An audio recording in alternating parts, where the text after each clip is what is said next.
Hello everyone, आज date है 13 जुलाई 2022 और द हिंदू न्यूज एनालिसिस में आपका स्वागत है। इस वीडियो में हम द हिंदू की इंपॉर्टेंट न्यूज़ को एग्जाम के पॉइंट ऑफ व्यू से डिस्कस करेंगे।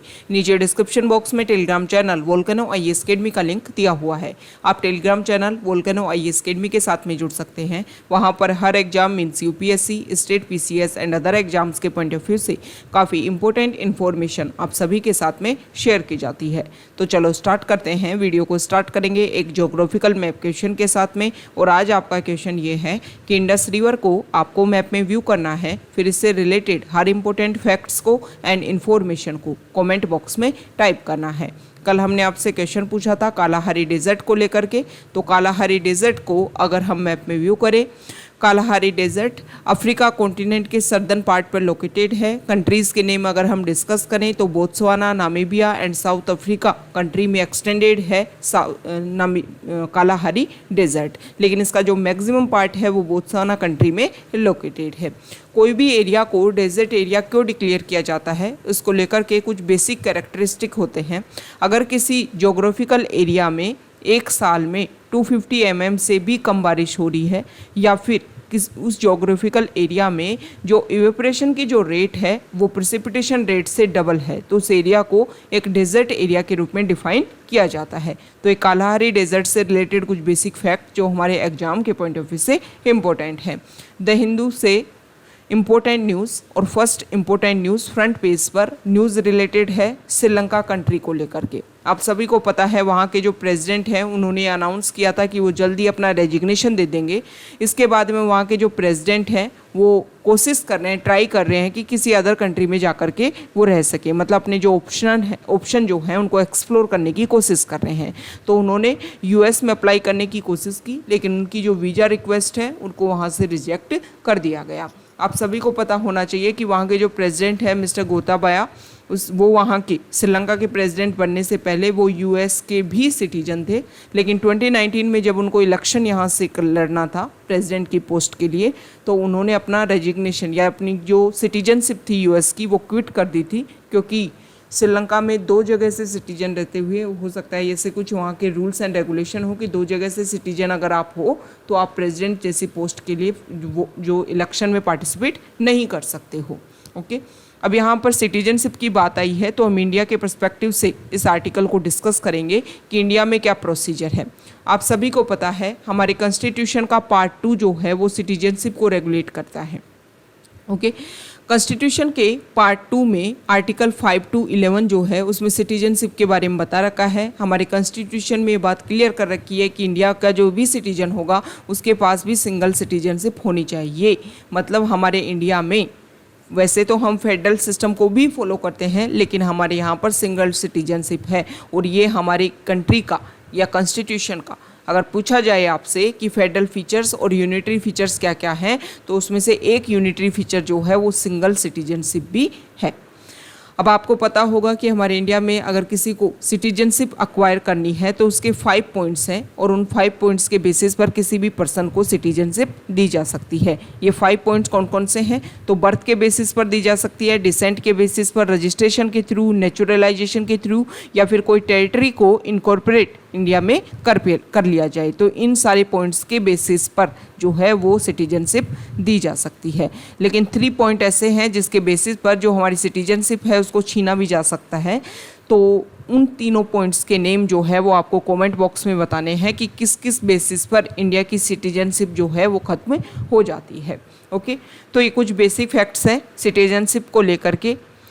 नेक्स्ट इम्पोर्टेंट आर्टिकल है, यहाँ पर जो आर्टिकल है आप सभी को पता है अभी हमारे इंडिया में प्रेसिडेंट के इलेक्शन होने वाले हैं, और आपको ये भी पता है कि महाराष्ट्र में जो शिवसेना है उसमें स्प्लिट देखने को मिला है। एकनाथ शिंदे ने यहाँ पर अपने आप को शिवसेना का लीडर बताते हुए ही बीजेपी के साथ में अलायंस बना करके उन्होंने वहाँ पर गवर्नमेंट भी बना ली है, और एक सीएम के रूप में वो वहाँ पर अपॉइंट भी हो गए हैं। अभी क्या है, प्रेसिडेंट का इलेक्शन होगा। प्रेसिडेंट के इलेक्शन में जो अगर हम बात करें तो जो पार्लियामेंट में जो शिवसेना के जो मेंबर है, मेंबर ऑफ पार्लियामेंट शिवसेना के जो हैं, उसको लेकर के भी अभी एक इशू क्रिएट हुआ कि जो मेंबर बिलोंग करते हैं शिवसेना पार्टी से, उन्होंने लोकसभा में जो स्पीकर हैं ओम बिरला, उनसे रिक्वेस्ट की कि हम स्प्लिट करना चाहते हैं, मतलब शिवसेना के ही लीडर रह करके शिवसेना का जो दूसरा फैक्शन है उस ग्रुप से हम अपने आप को बिलोंग करना चाहते हैं। तो ये सारे जो इशू हैं इनको अवॉइड करने के लिए यहाँ पर एक तरीके से शिवसेना के जो लीडर है शिवसेना पार्टी के उद्धव ठाकरे, उन्होंने अनाउंस किया है कि एनडीए के जो कैंडिडेट हैं द्रौपदी मुर्मू, उनको हम सपोर्ट करेंगे प्रेसिडेंट के इलेक्शन में। यहाँ पर उनसे क्वेश्चन किया गया कि आप इस तरीके से सपोर्ट क्यों कर रहे हैं, तो उन्होंने बताया कि जब प्रतिभा पाटिल जो हमारे इंडिया की फर्स्ट वुमेन प्रेसिडेंट के रूप में उनको चयनित किया गया था यूपीए गवर्नमेंट के द्वारा, तब भी हमने उनको सपोर्ट किया था। ओके, ये उनका स्टेटमेंट है यहाँ पर, जो फर्स्ट वीमेन प्रेसिडेंट थी। इसके अलावा प्रणब मुखर्जी जो थे उनको भी उन्होंने सपोर्ट किया था, जो यूपीए कैंडिडेट थे। और अभी प्रेजेंट टाइम में उन्होंने बोला है कि हमारे जो एमपी हैं वो द्रौपदी मुर्मू को सपोर्ट करेंगे। ओके, तो यहाँ पर प्रेसिडेंट के इलेक्शन में कौन कौन पार्टिसिपेट करते हैं ये हम डिस्कस कर लेते हैं। देखो, प्रेसिडेंट की पोस्ट के लिए जब भी इलेक्शन होते हैं तो ये तो आपको बेसिक फैक्ट पता होना चाहिए कि इलेक्शन कमीशन जो है वो कंडक्ट करवाता है। इलेक्शन कमीशन प्रेसिडेंट की पोस्ट के लिए, वाइस प्रेसिडेंट की पोस्ट के लिए, हमारे स्टेट असेंबली के इलेक्शन, इसके अलावा पार्लियामेंट के जो इलेक्शन है वो इलेक्शन कमीशन ही कंडक्ट करवाता है। लोकल बॉडीज़ के जो इलेक्शन होते हैं वो इलेक्शन कमीशन नहीं करवाता है। ये बेसिक प्रोविज़न है, ये क्लियर होना चाहिए डिफरेंस। अब यहाँ पर क्या होता है कि प्रेसिडेंट की पोस्ट पर अगर इलेक्ट होना है तो कौन कौन से पर्सन आपको वोट करेंगे, तो इसमें आपको पार्लियामेंट के जो इलेक्टेड मेंबर्स हैं, जिसमें राज्यसभा और लोकसभा के जो इलेक्टेड मेंबर्स हैं, मतलब जो नॉमिनेटेड मेंबर्स हैं वो इसमें पार्टिसिपेट नहीं करेंगे। अब बात आ जाती है स्टेट लेजिस्लेटिव असेंबली की, तो इसमें भी जो इलेक्टेड मेंबर्स हैं वो पार्टिसिपेट करेंगे, नॉमिनेटेड मेंबर्स पार्टिसिपेट नहीं करेंगे।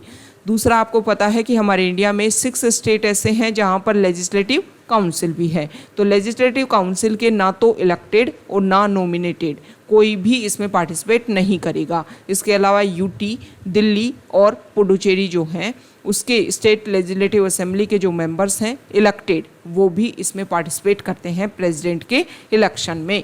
तो ये कुछ बेसिक प्रोविज़न है, वो आपको पता होना चाहिए। अगर हम कंपैरिजन करें वाइस प्रेसिडेंट की पोस्ट से, वाइस प्रेसिडेंट की पोस्ट में वोट डालने के लिए पार्लियामेंट के जो मेंबर हैं वो ही वाइस प्रेसिडेंट के लिए वोट डालते हैं, इसमें इलेक्टेड भी और नॉमिनेटेड भी। स्टेट का वाइस प्रेसिडेंट के पोस्ट के लिए इलेक्शन में कोई भी रोल नहीं होता है।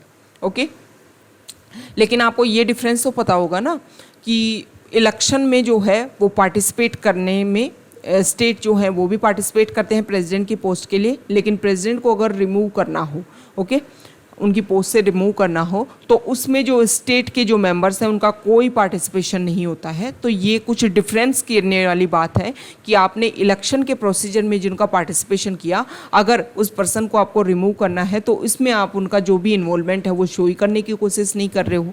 तो ये कुछ पॉइंट्स है जो काफ़ी डिफ्रेंशिएट क्रिएट करते हैं। नेक्स्ट इंपॉर्टेंट आर्टिकल है, देखो आर्टिकल रिलेटेड है यहाँ पर। अभी हमने देखा था कि एक पर्सन है ट्रांसजेंडर पर्सन मिस्टर एडम, और उन्होंने जो फ्लाइट का जो भी ट्रेनिंग, उड़ाने का जो भी ट्रेनिंग है वो कंप्लीट किया, लेकिन डीजीसीए जो है उन्होंने director general of civil aviation ने उनको कमर्शियल पायलट लाइसेंस देने से डिनाई कर दिया। और ये सब कुछ हुआ उनके ट्रांसजेंडर कैंडिडेट होने की वजह से। उनके बेसिस पर ये बोला गया कि आप जो भी अपना एक तरीके से हार्मोन रिलेटेड जो भी थेरेपी ले रहे हो उन सभी को रोकने की कोशिश कीजिए, और जिस प्रोसीजर में जिस तरीके से आप अपने को चेंज करने की कोशिश कर रहे हो वो सब कुछ यहाँ पर बंद करना होगा। लेकिन मिस्टर एडम ने ये बात बोली कि जो मैं नेचुरल तरीके से हूँ उस तरीके से मैं रहना पसंद करूँगा। अगर आप इस तरीके से ये जो भी हमारा प्रोफेशन है इसमें अगर हाल्ट क्रिएट होती है तो सही है। अभी प्रेजेंट टाइम में मिस्टर एडम जो हैं वो एक डिलीवरी बॉय के रूप में अपना रोल प्ले कर रहे हैं। ये न्यूज़ जो है जैसे ही सर्कुलेट हुई तो हमारी जो मिनिस्ट्री है वो अब इस इशू को रेगुलेट करेंगी, और उन्होंने यहाँ पर कुछ बेसिक बातें रखी हैं कि ट्रांसजेंडर एक्ट जो आया था उस ट्रांसजेंडर एक्ट में जिन राइट्स को हम इंश्योर करने की कोशिश की जा रही थी उन्हीं राइट्स को यहाँ पर वायलेट करने की कोशिश की गई है। ओके, किसी भी पर्सन का जो राइट है उसको वायलेट करने की कोशिश की गई है, तो मिनिस्ट्री जो है वो सारे बेसिक राइट्स पर्सन से रिलेटेड वो सभी अवेल करवाने की कोशिश करेगी और इस इश्यू को सॉल्व करने की कोशिश करेगी। यहाँ पर जो आर्टिकल है वो AIADMK जो पार्टी है उसके जो नए हेड बने हैं, तो जो भी अपोजिशन में थे उन्होंने यहाँ पर इस इश्यू को लेकर के जो चीफ इलेक्शन कमिश्नर हैं उनके सामने कंप्लेंट उन्होंने रखी है कि पार्टी को किस तरीके से बाइफर्केशन या पार्टी का जिस तरीके से एस्टेब्लिशमेंट देखने को मिल रहा था, जो बेसिक प्रोविज़न होते हैं किसी भी पार्टी को रूल्स एंड रेगुलेशन को लेकर के रेगुलेट करने को लेकर के, उसका वायलेशन यहाँ पर देखने को मिला है। नेक्स्ट इम्पोर्टेंट आर्टिकल है पेज नंबर 6 पर, एडिटोरियल पेज पर। देखो अभी जो ट्विटर है उन्होंने कर्नाटका में जो एक केस है वो रजिस्टर करवाया है। उन्होंने कर्नाटका में जो जुडिशरी है वहाँ पर एक पिटीशन डाली कि टाइम टू टाइम हम ये देखते हैं कि जो गवर्नमेंट है वो IT एक्ट का बेसिस बना करके उसमें क्या करती है कि जैसे ट्विटर हैंडल पर कोई भी ट्विटर जो है, कोई भी ट्वीट जो है वो सर्कुलेट हो रहा है या कोई बहुत सारे पर्सन जो हैं वो ट्विटर के थ्रू अपनी बात रखने की कोशिश करते हैं, तो टाइम टू टाइम जो हमारी सेंट्रल गवर्नमेंट है या जो हमारी मिनिस्ट्री है वो इस तरीके के ट्विटर हैंडल को रेगुलेट करने के बेसिस पर अपने इस तरीके के प्रोविज़न रखती है कि इन्होंने जो भी स्टेटमेंट दिए, इन्होंने जो भी ट्वीट शेयर करिए वो कंट्री के लिए अच्छे नहीं हैं, तो यहाँ पर उनको क्या कर दिया जाता है, बैन कर दिया जाता है। तो इसी को लेकर के ट्विटर ने कर्नाटका हाई कोर्ट में चैलेंज किया कि ये जिस तरीके से ब्लॉक किए जा रहे हैं यूज़र ID, इस तरीके से तो जो भी बेसिक चीज़ें रखनी होती हैं, जो भी पर्सन को अपना जो एक फ्रीडम है उसको अपनी बात रखने की, उन सभी को कर्ब करने की कोशिश की जा रही है। तो यहाँ पर इस आर्टिकल में बोला है कि IT रूल्स को जिस तरीके से चैलेंज किया है ट्विटर ने वो काफ़ी सही है। प्रेजेंट टाइम के सिचुएशन के अकॉर्डिंग अगर हम देखें तो IT रूल्स में कुछ चेंज होना चाहिए, जो IT रूल्स में जब चेंज होगा तो जो पर्सन के जो फ्री स्पीच का जो राइट है उसको प्रोटेक्ट करने का काम किया जाएगा। नहीं तो इससे क्या होगा, गवर्नमेंट जो है वो एक आर्बिट्रेरी प्रोसीजर के तहत इस तरीके से हर एरिया को अपने अंडर करने की कोशिश करेगी, कर्व करने की कोशिश करेगी और कंट्री की इंटीग्रिटी एंड सॉवरेनिटी के नाम पर जो भी अदर इश्यूज हैं उन सभी को रेगुलेट करने की कोशिश करेगी। तो इस तरीके के जो स्टेटमेंट है या इस तरीके के जो ट्वीट हैं उनको रेगुलेट करने के लिए जो प्रोसीजर है वो बेसिक लेवल पर इम्प्लीमेंट हो, तभी जा करके इनके जो रिजल्ट है वो निकल करके आ पाते हैं। देखो जो बहुत सारे एक्ट बनते हैं, सबसे सीधी और सिंपल बात ये है कि बहुत सारे एक्ट हमारे यहाँ पर बनते हैं, लेकिन उन एक्ट को लेकर के अवेयरनेस जब तक क्रिएट नहीं होगी ना, तब तक जो उनका जो भी एक मोटिव है, उनका जो भी ऑब्जेक्टिव है वो कभी भी कंप्लीट नहीं हो पाएगा। आपको मैं यहाँ पर एक एग्जांपल देती हूँ और एग्जांपल ये है कि 2006 में फॉरेस्ट राइट एक्ट बनता है, लेकिन जो फॉरेस्ट राइट एक्ट बना गवर्नमेंट ने बना दिया, लेकिन जिन ट्राइबल्स को प्रिजर्व करने के लिए, प्रोटेक्ट करने के लिए, उनके राइट्स को प्रोटेक्ट करने के लिए एक्ट बना, उन ट्राइबल्स को इसके बारे में पता ही नहीं है। 2020 का एक केस है, 2019-20 का, और उस केस में बताया गया कि ओडिशा में क्या होता है कि ओडिशा का जो ट्राइबल एरिया है, जो वहाँ पर जो फॉरेस्ट एरिया है, वहाँ पर कुछ पेड़ों को काट दिया जाता है और वहाँ के जो ट्राइबल है वो उस बात को लेकर के कुछ बोलते भी नहीं है, क्योंकि उनको लगता है कि गवर्नमेंट चाहे जो कर सकती है, उनको ऐसा लगता होगा। फिर कुछ NGO ने इसमें इंटरवीन किया, NGO ने समझाया उनको, अवेयरनेस क्रिएट की कि आपके राइट्स हैं, इनको प्रोटेक्ट करने में आपका जो है वो आप पावरफुल हो, आप चाहो तो इनको रोक सकते हो।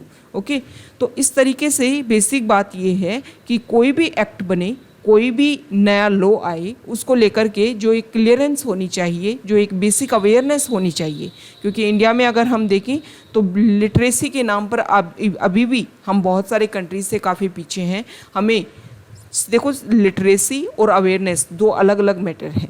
ओके, तो लिटरेसी के नाम पर पढ़े लिखे लोग ठीक ठाक हैं अभी भी इंडिया की पॉपुलेशन में, लेकिन अवेयरनेस जो है वो नहीं है। तो अवेयरनेस के लिए गवर्नमेंट को टाइम टू टाइम कैंपेन रखने चाहिए, हर पॉइंट को लेकर के भी। ओके, जो भी इशू चल रहा है, जो भी प्रॉब्लम चल रही है, उन सभी को लेकर के अवेयरनेस कैंप इस्टेब्लिश किए जाएं, उन प्रॉब्लम को सॉल्व करने की कोशिश की जाए, पॉपुलेशन जो है उनको बताने की कोशिश की जानी चाहिए कि ये एक्ट जो है वो हम इम्प्लीमेंट कर रहे हैं और इसका ये रिजल्ट रहेगा, आपके पास ये राइट हैं, आपके खिलाफ में अगर वायलेशन होता है तो इसको आप इस तरीके से अपने आप को सिक्योर कर सकते हो।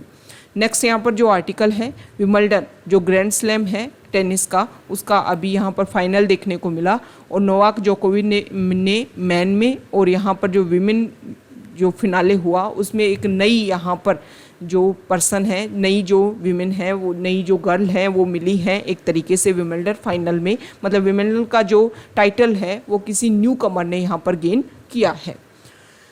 नेक्स्ट यहाँ पर जो आर्टिकल है, देखो अभी हमारी गवर्नमेंट ने कुछ टाइम पहले डिसीजन लिया था कि जल्द ही हमारे इंडिया में नेक्स्ट 18 मंथ्स में 10 लाख गवर्नमेंट जॉब जो है वो क्रिएट की जाएंगी। ओके, और 40 लाख सैंक्शंस पोस्ट हैं जिसमें से बहुत सारी वैकेंट हैं, तो जो वैकेंट है उनको फिल करने की कोशिश की जाएगी। 22% पोस्ट जो है वो वैकेंट है और गवर्नमेंट जो है वो 18 मंथ्स में इनको फिल करने की कोशिश करेगी। तो यहाँ पर जो राइटर है उन्होंने बोला है कि अगर ये जो भी स्टेटमेंट दिया है वो काफ़ी हिस्ट्रिक स्टेप रहेगा जो हमारा यूथ है। आप सभी को पता है हमारे इंडिया में जो पॉपुलेशन है वो यूथ काफ़ी ज़्यादा है और सभी को एम्प्लॉयमेंट की ज़रूरत है।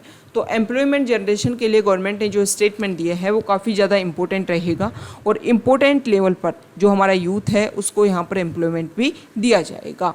ओके, तो इस आर्टिकल में बताया गया है कि हमें क्या करना होगा, हमें इस तरीके से चेंज करना होगा कि अदर सेक्टर्स को हमें रिकॉग्नाइज़ करना होगा, रिकॉग्नाइज़ करके पता लगाना होगा कि उसमें एम्प्लॉयमेंट कितना है, कितना जनरेट हो सकता है, उससे रिलेटेड जो पॉपुलेशन है वो कितनी है और उसके बेसिस पर किस तरीके से हम फिल करने की कोशिश करें कि ज़्यादा से ज़्यादा लोगों को एम्प्लॉयमेंट भी जनरेट हो सके और जो हमारी पोस्ट हैं वो भी फिल हो सके और जो भी इश्यूज हैं उनको सॉल्व किया जा सके।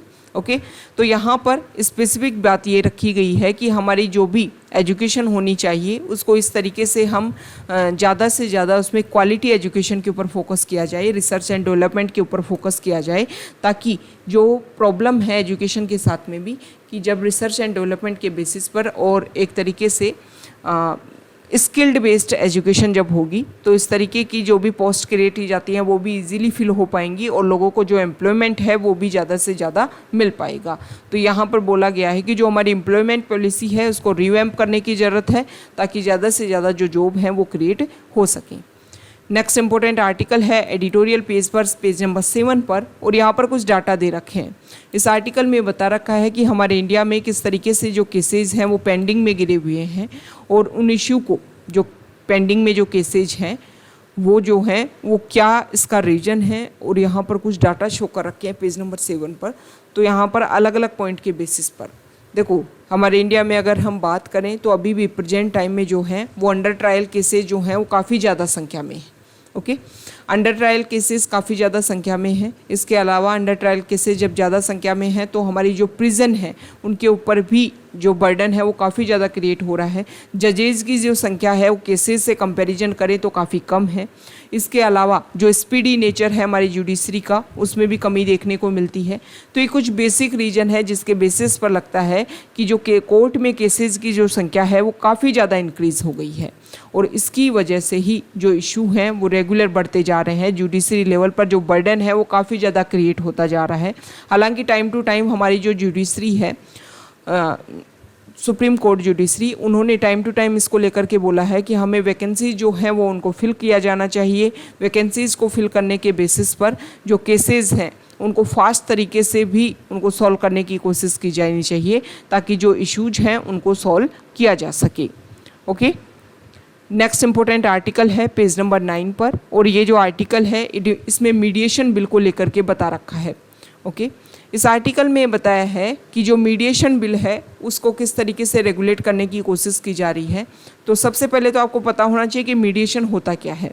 देखो कोर्ट के बाहर आप सभी को पता है कुछ कमर्शियल एक्टिविटीज़ होती हैं, जैसे कि दो कंपनी के बीच में कोई ट्रेड डील हुई और लगता है कि वहाँ पर एक तरफ से कंपनी की तरफ से चीटिंग की जा रही है, दोनों का जो कंपनी है वो अपनी तरफ से ऐसे कोशिश कर रहे हैं। तो दोनों जो पार्टी हैं उनमें अगर इशू देखने को मिले कमर्शियल बेसिस पर तो ऐसा लगता है कि कोर्ट में जाने के बजाय बाहर ही कोर्ट या जुडिशरी के बाहर ही उनको सेटलमेंट के प्रोसीजर के थ्रू उनको सॉल्व करने की कोशिश की जाए। तो ये होता है मीडिएशन। ओके, अब इसमें कुछ नई चेंज लाने की गवर्नमेंट जो है वो कोशिश कर रही है। इस गवर्नमेंट ने अपने जो बिल में कुछ बेसिक बातें उन्होंने रखी हैं। सबसे पहले तो उन्होंने बोला है कि देखो मीडिएशन करवाना जो है पहले क्या होता था कि मीडिएशन जो है एक वॉलेंट्री है। अगर पार्टी चाहे तो मीडिएशन के थ्रू भी इस प्रॉब्लम को सोल्व कर सकते हैं और अगर वो चाहे तो जुडिशरी में जा करके भी सोल्व कर सकते हैं। लेकिन अब इसको बोला है कि अगर दो पार्टी के बीच में इशू है तो पहले मीडिएशन करवाना ही होगा।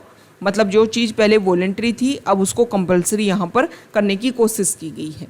इसके अलावा ये भी बोला है कि देखो मीडिएशन में 180 डेज़ तक तो दोनों पार्टीज़ को क्या करना होगा, रेगुलर कर सकते हैं। अगर कोई पार्टी चाहे कि 180 डेज़ में तो इसका कोई रिजल्ट ही नहीं निकला तो कोई पार्टी चाहे तो उसको एक्सटेंड भी करवा सकती है मीडिएशन के प्रोसीजर को।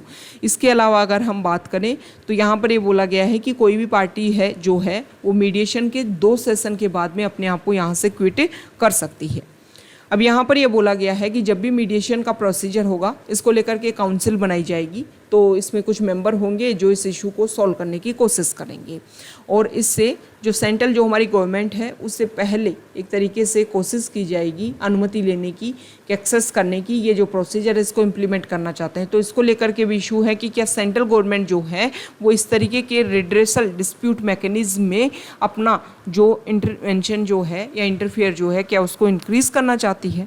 ओके, तो ये कुछ इश्यूज हैं इसके बारे में। और इसके अलावा ये बोला है गया है कि मीडिएशन के थ्रू एग्रीमेंट्स को लेकर के कोई रिजल्ट जो आता है वो बाइंडिंग रहेगा, एनफोर्सिएबल रहेगा, जैसे कि कोर्ट के जजमेंट्स आते हैं। तो इससे ये लगता है कि देखो अगर मान लो जो पार्टी हैं उनको इसको लेकर के रिजल्ट जो है वो इससे सहमति नहीं हुई, फिर उसके ऊपर बाइंडिंग कैसे होएगा। तो ये कुछ इशू है जिसको लेकर के मीडिएशन बिल को लेकर के इशू माना जा रहा है। तो इन सारे प्रोविज़न जो भी इश्यूज हैं इनको सोल्व करने की गवर्नमेंट को कोशिश की जानी चाहिए और तभी जाकर के यहाँ पर कुछ चेंज लाने की ज़रूरत है। नेक्स्ट इम्पोर्टेंट आर्टिकल है पेज नंबर 10 पर और यहाँ पर देखो गुजरात का जो मुंद्रा पोर्ट है वहाँ पर फिर से 75 किलोग्राम हीरोइन जो है वो बरामद की गई है, सीज की गई है। इस आर्टिकल में बताया गया है कि टाइम टू टाइम इस तरीके के जो इश्यूज हैं वो देखने को मिले हैं स्पेसिफिक हमारे वेस्टर्न पार्ट पर जो भी इम्पोर्टेंट पोर्ट है वहाँ पर। देखो सीधी सी बात ये है कि जितनी ये जो इलीगल ड्रग्स जो कैप्चर की जाती हैं इससे 3-4 टाइम्स जो है वो मार्केट में एंटर कर चुकी होती है। मतलब अगर हमने 75 किलोग्राम यहाँ पर सीज की है तो इसका 4 टाइम्स आप मान लीजिए कि 300 किलोग्राम जो है वो एंटर कर चुका है मार्केट में। तो इससे ये लगता है कि ये जो इशू है वो टाइम के साथ में काफ़ी ज़्यादा इंक्रीज़ होता जा रहा है। इस तरीके से ड्रग्स से रिलेटेड जो केसेज जिस तरीके से इंक्रीज़ हो रहे हैं वो काफ़ी ज़्यादा इशू क्रिएट करेंगे, क्योंकि हमारी सोसाइटी में मैक्सिमम जो है वो यूथ हैं। यूथ जो है वो हमारी कंट्री के लिए बेनिफिट क्रिएट करे, ना कि डिजास्टर। और अगर हमें डिजास्टर में हमारे यूथ को कन्वर्ट नहीं करना है, ओके, डेमोग्राफिक डिविडेंड जो है वो हमारे बेनिफिट ना होने की वजह से डेमोग्राफिक डिजास्टर के रूप में अगर चेंज हो जाए तो काफ़ी ज़्यादा इशू क्रिएट रहेगा। तो इसके लिए हमें गवर्नमेंट को कोशिश की जानी चाहिए कि ड्रग्स जैसी जो एंट्री है वो मार्केट में वो कम से कम हो। इसके रूल्स एंड रेगुलेशन जो है वो काफ़ी स्ट्रिक्ट होने चाहिए। देखो इसका एक मेजर रीज़न ये माना जाता है कि अफ़गानिस्तान में जिस तरीके से तालिबान गवर्नमेंट आई और तालिबान गवर्नमेंट ने वहाँ पर प्रेजेंट टाइम में जो भी उनके अकाउंट्स हैं, जो भी उनके रिजर्व्स हैं, उन सभी को सीज कर रखा है कि तालिबान गवर्नमेंट जो है वो कुछ बेसिक प्रोविज़न पर अपने आप को एग्री करे ताकि जो इश्यूज हैं उनको सोल्व किया जा सके। लेकिन तालिबान ने बार बार अभी कुछ टाइम पहले भी स्टेटमेंट दिया है कि अलग अलग कंट्री हमें ये समझाने की कोशिश ना करे कि हमें किस तरीके से गवर्न करना है। हम जो है हमें पता है कि हमें अफ़गानिस्तान को किस तरीके से गवर्न करना है। तो यहाँ पर अफ़गानिस्तान में हो सकता है कि इलीगल जो है वो पॉपी कल्टिवेशन चल रहा हो, जिसकी वजह से ये सारे इश्यूज जो हैं वो देखने को मिल रहे हैं। ओके, देखो टेररिज्म जो होता है वो एक तरीके से वायलेंट अटैक होता है जिसमें सभी को पता चलता है, लेकिन ये जो एक्टिविटीज़ है ना वो किसी भी कंट्री के साइलेंट अटैक हैं। साइलेंट तरीके से किसी कंट्री को इंटरनल लेवल पर जाकर के आप अटैक करो, उसका जो भी यूथ है, जो भी उसका इकोनॉमी बेसिस है, उस सभी को डाइल्यूट करने की कोशिश करो और उस कंट्री को एक डिक्रीज स्टेज में ला दिया जाएगा। तो इसको लेकर के गवर्नमेंट को स्ट्रिक्ट होने की ज़रूरत है कि जो भी इशू हैं उनको सॉल्व किया जा सके। देखो ये जो आर्टिकल है वो ज्ञानव्यापी मॉस्क्यू इशू को लेकर के है। इसको लेकर के आप सभी को पता है कि यूपी में ज्ञानव्यापी जो मॉस्क्यू है वहाँ पर क्लेम किया गया था कि यहाँ पर इसका जो वेस्टर्नल पार्ट है, वेस्टर्नल जो वॉल है, वहाँ पर हमारा कोई टेम्पल था। तो इसको लेकर के लोगों ने बोला कि हम वर्शिप करना चाहते हैं। इसकी रिकॉर्डिंग की गई। रिकॉर्डिंग करने के बाद में अभी जुडिशरी में केस है और जुडिशरी जो है वो आज इसकी हियरिंग करेगी। Next important article page number 11 पर और यहाँ पर प्रेसिडेंशियल इलेक्शन के लिए जो प्रोसीजर है वो स्टार्ट हो गया है। इलेक्शन कमीशन ने जो बैलेट बॉक्सेस जो हैं प्रेसिडेंट इलेक्शन के लिए वो यहाँ पर देना स्टार्ट कर दिए हैं। यहाँ पर अभी आप सभी को पता है, कल हमने डिस्कस किया कि हमारे प्राइम मिनिस्टर ने पार्लियामेंट की जो नई बिल्डिंग है उसके ऊपर हमारा जो नेशनल एम्ब्लेम है उसको अनवेल किया है। तो यहाँ पर अपोजिशन पार्टी ने बोला है कि जो ये रेप्लिका है हमारा नेशनल एम्ब्लेम का, इसमें जो ग्रेस है वो मिसिंग है। नेशनल एम्ब्लेम को लेकर के हमने डिस्कस भी कर लिया था कि अशोक का जो सारनाथ का जो अभिलेख था, वो सारनाथ का जो वहाँ पर ये जो भी था, सारनाथ का जो लेख जो था, स्तंभ जो था, पिलर जो था, वहाँ से ये स्ट्रक्चर हमने ली थी। और इस स्ट्रक्चर में जो सत्यमेव जयते जो लिखा हुआ है वो मुंडकोपनिषद से लिया हुआ है। और यहाँ पर कुछ अदर एनिमल भी यहाँ पर सर्किल में शो कर रखे हैं नीचे इस साइड में अबेकस में। तो इन एनिमल के नेम कल हमने डिस्कस किए थे, ये आज आपको कमेंट बॉक्स में बताने हैं कि कौन कौन से एनिमल जो है वो यहाँ पर रिप्रेजेंट करते हैं। और सबसे इम्पोर्टेंट बात, इंडस वैली सिविलाइजेशन में भी कुछ एनिमल को लेकर के ट्रेसेस पाए गए थे, तो वहाँ पर कौन कौन से इंपॉर्टेंट एनिमल जो हैं वो पाए गए थे ये आपको भी बताना है। नेक्स्ट इंपॉर्टेंट आर्टिकल है पेज नंबर 12 पर, और यहाँ पर फर्स्ट इंपॉर्टेंट आर्टिकल रिलेटेड है कि देखो क्वेश्चन किया गया कि हमारे इंडिया में कितनी चाइल्ड की जो पॉपुलेशन है वो चाइल्ड लेबर में जुड़ी हुई है। तो इसको लेकर के सेंटर ने बोला है कि हमारे पास में तो भाई इसको लेकर के कोई डाटा ही नहीं है। Okay, national child labour project के लिए जब इसको लेकर के क्वेश्चन किया गया कि भाई बताओ कि कितने जो लोग बच्चे हैं वो चाइल्ड लेबर में जुड़े हुए हैं, तो उन्होंने इसको लेकर के बताया कि हमारे पास में कोई डाटा नहीं है और पिछले 3 डेकेड से इस इशू को हम मॉनिटर करने की कोशिश कर रहे हैं, लेकिन इसके जो क्लियर डाटा है वो सामने नहीं आए हैं। सीधी सी बात है, अगर आपको बेसिक चीज़ें नहीं पता, आपको ये नहीं पता कि इसमें 10 लाख बच्चे इन्वॉल्व हैं या 50 लाख बच्चे इन्वॉल्व हैं, 1 करोड़ बच्चे इन्वॉल्व हैं, तो आप उनके लिए जो पॉलिसी है वो कैसे बना पाओगे।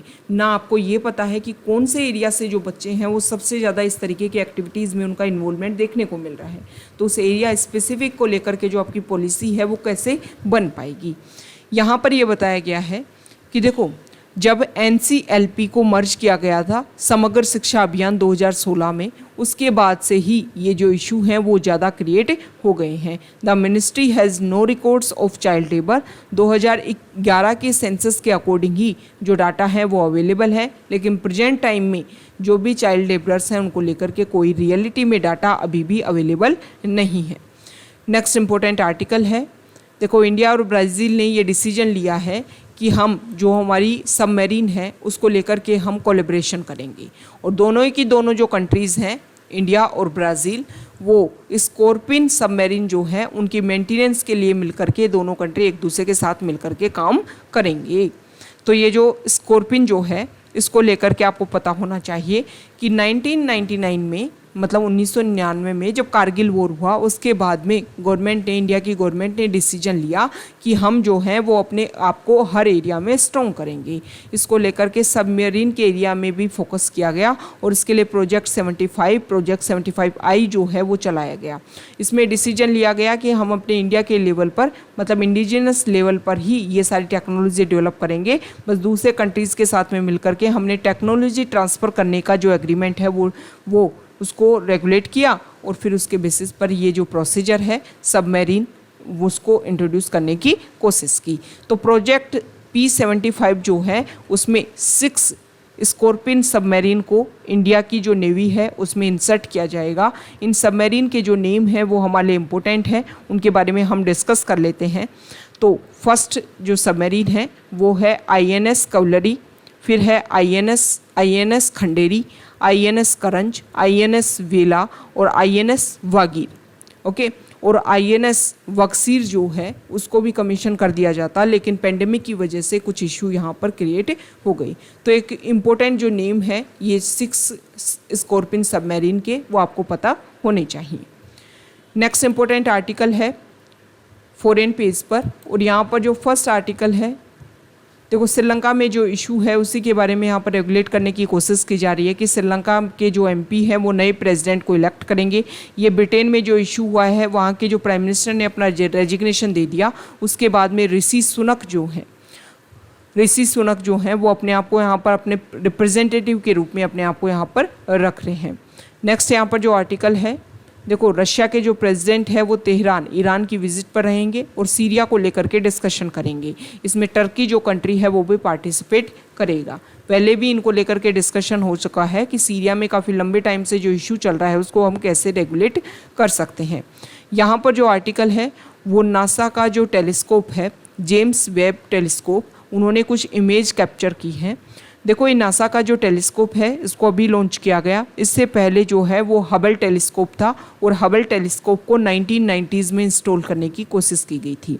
और हबल टेलीस्कोप जो है उसका अगर हम कंपैरिजन करें जेम्स वेब टेलीस्कोप से, तो जेम्स वेब टेलीस्कोप में काफ़ी हाई क्वालिटी के कैमरास हैं, काफ़ी हाई क्वालिटी की टेक्नोलॉजी है, जिसकी वजह से जो मेन टारगेट है कि यूनिवर्स का ओरिजिन किस तरीके से हुआ उसको लेकर के जो बेसिक चीज़ें हैं वो क्लियर हो सके। तो ये सारी जो चीज़ें हैं वो जेम्स वेब टेलीस्कोप की जो इमेजेस हैं उसके थ्रू हो पाएंगी।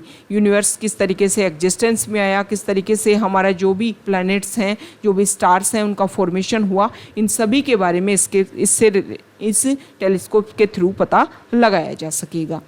तो ये कुछ बेसिक चीज़ें हैं। इसके अलावा ये भी बताया गया है कि इस टेलीस्कोप के थ्रू जो हमारे एक्जो प्लैनेट्स हैं उनके बारे में पता लगाया जाएगा। तो एक्जो प्लैनेट्स क्या होते हैं ये आपको कमेंट बॉक्स में बताना है। ओके, तो ये आज का हमारा द हिंदू न्यूज़पेपर का डिस्कशन था। अगर आप यहाँ तक आए हैं, वीडियो आपको अच्छा लगा है तो प्लीज़ वीडियो को लाइक कर दीजिए, शेयर कर दीजिए और चैनल को सब्सक्राइब कर दीजिए।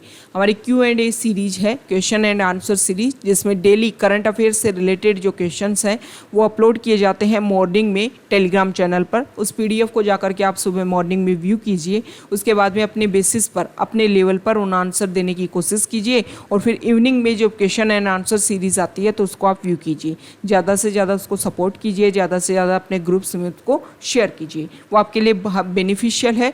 चाहे आप UPSC 2023 के लिए प्रिपरेशन कर रहे हो या और भी अदर एग्जाम्स जिसमें करंट अफेयर्स काफ़ी इंपॉर्टेंट रोल प्ले करते हैं, वहाँ पर उन सभी एग्जाम्स के लिए पॉइंट ऑफ व्यू से इम्पोर्टेंट है। उसमें ना सिर्फ आपको क्वेश्चन के आंसर देने की कोशिश की जाती है बल्कि उससे रिलेटेड जो भी इंटरलिंकिंग इन्फॉर्मेशन है वो सभी आपके साथ में शेयर वहाँ पर की जाती है।